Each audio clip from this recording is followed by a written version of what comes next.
Hey guys, welcome back to MFO. Thanks for tuning in to another episode. Just arrived here in Florida, and like I said on Monday, this has been a tough week to try and get content out. So today is a day when I'm going to do a replay again, like I did on Monday. This is an underwater episode that I did that I really think didn't get a lot of views, but again, it was done when the channel was pretty young and we didn't have a lot of subscribers. And it had to do with deflecting baits off a cover. We literally put a stump in the swimming pool, set up a camera, and then ran baits up against that stump to show you what it looks like. We all know that deflecting off a cover triggers bites. But to get a look at what these baits look like when they hit that stump is, I think, something that's valuable for us as anglers. And I use some baits that you might not think about. And when you see them hitting that stump, it might get you thinking about, well, wait a minute, maybe this bait is one that I can use, banging off cover. So stick around, guys. We're going to do a replay of an Underwater Wednesday episode that we did where we put a stump in the pool. We'll be back right after this. And by the way, tomorrow we'll have a live tournament practice recap to kind of let you know what's been going on here on the chilly Harris Channel Lakes, because it is like in the 40s right now as we got here. Stick around, guys. We'll be back right after this.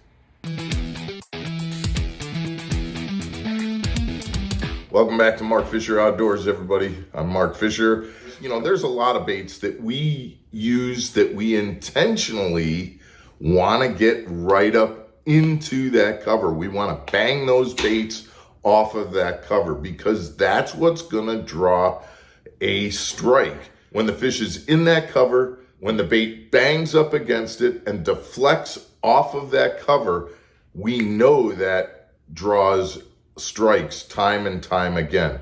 So what we did is we threw a couple of different baits that are pretty typical, showed you what they look like just kind of zooming by, and then what happens when those baits hit that cover and deflect off of it. So let's get in the pool and check it out and kind of see what they look like.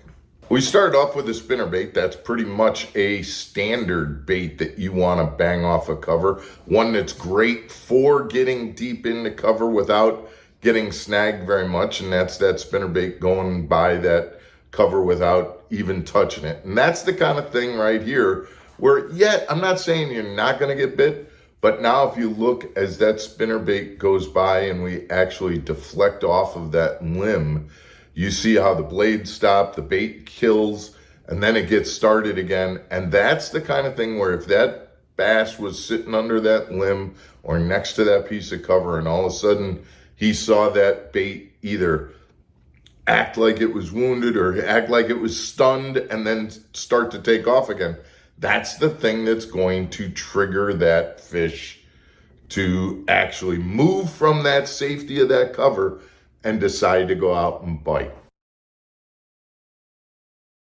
The other one that I've really liked is looking at this crankbait. And that crankbait, is just kind of zooming by there. And again, there is nothing saying you're not going to get bit. If there's a bass hanging out by that bucket and the crankbait goes by, he may dart out to get that crankbait. But when that crankbait comes along over the top and it's speeding by and then all of a sudden it darts, it kind of tilts to the side, things like that, that is just the movement that we want when we get to a situation where we want to trigger that fish into biting.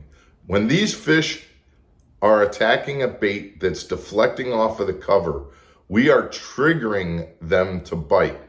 They are not thinking about it. They are acting instinctually.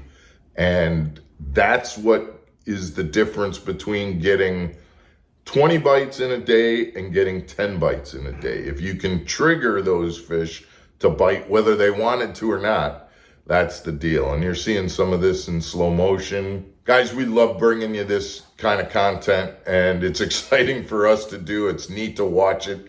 We all know about this. I'm not giving you any information that's like really revolutionary, but to see it underwater is kind of cool to watch. And it just helps, from an angler standpoint, it helps to visualize it as you're watching this. And if you like this, guys, we'd ask you to please subscribe to Mark Fisher Outdoors, because we do Underwater Wednesday or On the Water Wednesday every Wednesday. So we'd love for you to subscribe to the channel, hit that notification button so that you know when we put our content out. Monday through Friday at 5 o'clock Central. The other bait that I thought was cool was a rattle trap type bait, a vibrating bait. And to be honest, guys, I'm always, a little hesitant to throw a vibrating bait, a rattle trap type bait around wood for fear of getting snagged. And, it doesn't do too bad. This is a bait that it did get snagged. I used that technique that we showed you last week and got unsnagged. But, that was good. And I really, when that thing's vibrating along and then all of a sudden it stops and then starts again, vibrating bait can be good when you bounce it off of stumps and things like that. I remember going down to Gunnersville and throwing a rattle trap, on stumps. That's a go-to technique, and you can see it in action here in the pool. So guys, like I said, this is nothing revolutionary, but it's kind of neat to be able to get you in the pool, show you some of these baits as they bump cover. It goes back to what I said before, guys. If you are not fishing in the gnarly stuff, getting in there deep and risking getting snagged, but getting in there so you're actually banging that bait against that cover, that's where you're going to get most of your bites. And you're going to make those fish bite. You're going to trigger those fish to bite, even when they're kind of in that lethargic mood and they're just tucked up tight to cover. So kind of keep this in mind the next time you're out there throwing a rattle trap or throwing a spinner bait and you're getting up real tight to cover. Hope this helps. We will be back again tomorrow for another episode of Mark Fisher Outdoors. We appreciate you tuning in, and we'll see you again tomorrow. Take care, everybody. Stay channeled.